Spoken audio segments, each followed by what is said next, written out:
Oknum ASN Kantor Urusan Agama di Palembang, J, yang ditangkap polisi Ilir Timur 1 Palembang karena kasus penggunaan sabu, merupakan pegawai negeri sipil di Kantor Urusan Agama Kecamatan Kemuning Palembang, sesuai informasi dari Kantor Kementerian Agama Sumatera Selatan. Kanwil Kemenak Sumsel menegaskan, oknum tersebut bertugas sebagai pengelola urusan agama Islam untuk administrasi wakaf. Kemenak menyesalkan oknum pegawainya yang terlibat penyalahgunaan narkoba dan menyerahkan kasus ini pada polisi.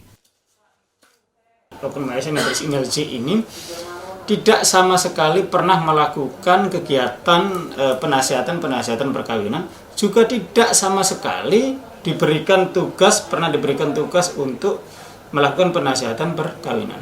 Prihatin ya, ada ASN kita seperti itu, dan ini agar bisa dijadikan pelajaran bagi semuanya bahwa tindakan-tindakan yang seperti itu tidak bisa ditolerir. J ditangkap Sabtu pekan lalu dengan barang bukti 1 paket sabu dan alat hisap. Tersangka terancam sanksi atas statusnya sebagai PNS di Kementerian Agama, yang terberat berupa pemecatan sebagai pegawai negeri sipil. Rizky Nurmizan, Kompas TV, Palembang.